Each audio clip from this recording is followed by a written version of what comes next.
আপোনালোকক মোৰ এই ভিডিঅ'ত স্বাগতম জনাইছোঁ আৰু আজি আপোনালোকক সাধাৰণতে সমৰ্থ পৰ্টেলত নতুন এটা আপডেট আহিছে আৰু বিশেষকৈ এই আপডেটটো আপোনালোকৰ যিসকলে সমৰ্থ এডমিশ্যন বা BA বিকমৰ যিসকলে এডমিশ্যনৰ বাবে সমৰ্থত ইতিমধ্যে আবেদন কৰিছিল তেওঁলোকৰ কাৰণে খুব বেছি ইম্পৰ্টেণ্ট আৰু সেই আপডেটটো আপোনালোকৰ আগত মই ক'বলৈ চেষ্টা কৰিম যিহেতু সমৰ্থ পৰ্টেলত আহিছে এই আপডেটটো আৰু আপোনালোকৰ কাৰণে যিহেতু প্ৰয়োজনীয় সো আপোনালোকে সকলোৱে ভিডিঅ'টি শেষলৈকে চাব আৰু যদি আপোনালোক মোৰ চেনেলটোত নতুনকৈ আহিছে তেতিয়াহ'লে প্লিজ ছাবস্ক্ৰাইব কৰি কাষত থকা যিটো বেল আইকন সেইটো প্ৰেছ কৰি ৰাখিব সো ইয়াত যিটো আপডেট আহিছে আপোনালোকক মই সেই আপডেটটো দেখুৱাব বিচাৰিছোঁ আপোনালোকে দেখিছে ইয়াত পাব্লিক ন'টিছ বুলি যিটো পাৰ্ট সাধাৰণতে আপোনালোকে দেখিবলৈ পাইছে তাতেই আপোনালোকে এই আপডেটটো দেখিবলৈ পাব আপোনালোকেও চাব পাৰে কোনো ধৰণৰ কথা নাই যে আপোনালোকে চাব নোৱাৰিব আপোনালোকে ডাইৰেক্ট পৰ্টেলটো খুলিলেই চাব পাৰে তথাপি আপোনালোকক জনাইছোঁ খুব ইম্পৰ্টেণ্ট আপডেট আৰু ইয়াত দেখিছে notification of modified extended timeline of UG admission অৰ্থাৎ আপোনালোকৰ যিটো আগতে যিবিলাক ডেট ইছ্যু কৰা হৈছিলে আপোনালোকৰ মেৰিট লিষ্ট পাব্লিকেশ্যনৰ ওপৰত বা আপোনালোকৰ এডমিশ্যনৰ ওপৰত সেই গোটেই বস্তুখিনি আচলতে নতুনকৈ এক্সটেণ্ড কৰিছে বা বঢ়াই দিছে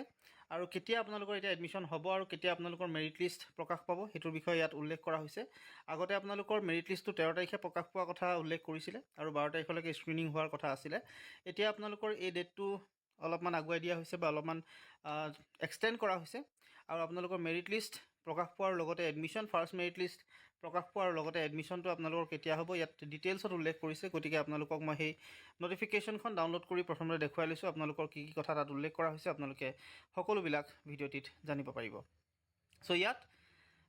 প্ৰথমতে যিটো আপোনালোকৰ ডিটেইলছ দেখিছে এইটো সমৰ্থ পৰ্টেলৰ অফিচিয়েল হয় আৰু 12 তাৰিখে আহিছে ইয়াত আপোনালোকক যিখিনি মডিফাইড টাইমলাইন দিয়া হৈছে ইয়াত কৈছে মোড অফ এডমিশ্যন ডেট দিছে 27 পৰা 5 জুনলৈকে আপোনালোকে ইতিমধ্যে এপ্লিকেশ্যন আৰু প্ৰগ্ৰেম চিলেকশ্যন কৰিলে সেইটো বঢ়োৱা নাই সেইটো সিমানখিনিলৈকে আছে 6-7 জুনত কাৰেকশ্যন উইণ্ড' অ'পেন হৈছিলে আপোনালোকে হয়তো বহুতেই কাৰেকশ্যন কৰিছিলে আৰু এতিয়া 8 পৰা 18 জুনলৈকে আগতে আছিলে 8 পৰা আচলতে আপোনালোকৰ 12 তাৰিখলৈকে আছিলে একাডেমিক স্ক্ৰিনিং গতিকে এইটো আচলতে অকণমান এক্সটেণ্ড কৰি দিলে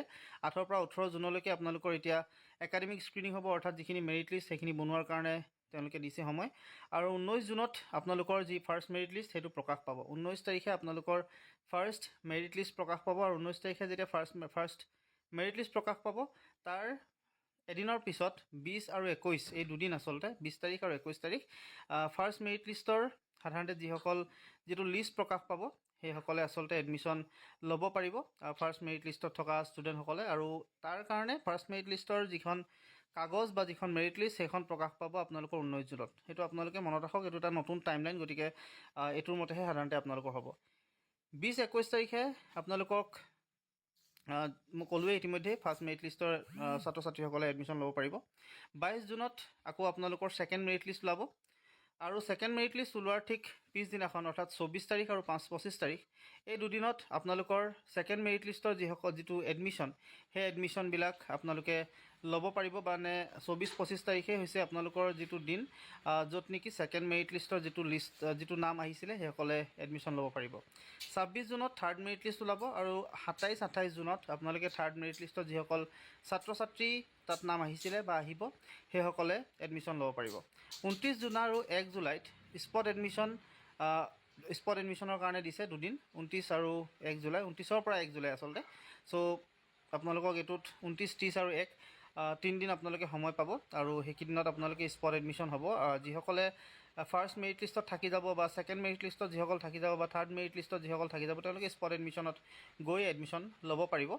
আৰু স্পট এডমিশ্যনত যিসকলে এডমিশ্যন ল'ব মনত ৰাখিব সেইসকলৰ আচলতে এই 3টা লিষ্টত নাম থাকিব লাগিব আৰু লগতে যিসকলে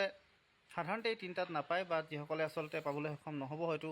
তেওঁলোকে যদিহে সমৰ্থত এপ্লাই কৰিছে তেতিয়াহ'লে তেওঁলোকেও এডমিশ্যন ল'ব পাৰিব আৰু এইখিনি আছিলে নন CUET যিখিনি আচলতে CUET সেইসকলৰ কাৰণেও তলত এক্সটেণ্ড কৰা যিটো ডেট সেইটো উল্লেখ কৰিছে 1 পৰা 2 জুলাই প্ৰগ্ৰেম চিলেকশ্যন 3 পৰা 4 জুলাই কাৰেকশ্যন উইণ্ড' 5 পৰা 8 জুলাই একাডেমিক স্ক্ৰিনিং বাই HEI 9 জুলাইত আপোনালোকৰ ফাৰ্ষ্ট মেৰিট লিষ্ট 10 পৰা 11 এডমিশ্যন হ'ব ফাৰ্ষ্ট মেৰিট লিষ্টৰ 12 তাৰিখে ছেকেণ্ড মেৰিট লিষ্ট 13 পৰা 15 ছেকেণ্ড মেৰিট লিষ্টৰ এডমিশ্যন 16 জুলাইত আকৌ থাৰ্ড মেৰিট লিষ্ট ওলাব আৰু 17 পৰা 18 জুলাইত থাৰ্ড মেৰিট লিষ্টৰ এডমিশ্যন হ'ব 19-20 জুলাইত স্পট এডমিশ্যন হ'ব আৰু 29 পৰা 31 final spot admission for both non CUET আৰু CUET দুইখিনিৰ কাৰণেই হ'ব চ' আপোনালোকক ইতিমধ্যে জনালোঁ যিখিনি ডেট আছিলে আপোনালোকৰ কাৰণে সেইখিনি জনালোঁ আপোনালোকৰ যি মেৰিট লিষ্ট 19 জুনত সাধাৰণতে ওলাব আৰু 20 পৰা 21 তাৰিখে আপোনালোকে এডমিশ্যনত যাব পাৰিব ফাৰ্ষ্ট মেৰিট লিষ্টৰ 22 জুলাইত ছেকেণ্ড মেৰিট লিষ্ট আৰু 24 পৰা 25 তেওঁলোকে এডমিশ্যন ল'ব পাৰিব। 26 জুলাইত থাৰ্ড মেৰিট লিষ্ট ওলাব। 27 পৰা 28 তেওঁলোকে এডমিশ্যন ল'ব পাৰিব। আৰু 29 পৰা 1 তাৰিখলৈকে স্পট এডমিশ্যন হ'ব। চ' এইখিনি জনালোঁ। আশা কৰিম আপোনালোকে ভিডিঅ'টো যিমান পাৰে সিমান শ্বেয়াৰ কৰিব আৰু লগতে চেনেলটো ছাবস্ক্ৰাইব কৰি কাষত থকা যিটো বেল আইকন সেইটো প্ৰেছ কৰি ৰাখিব। আজিলৈ ইমানেই, ধন্যবাদ।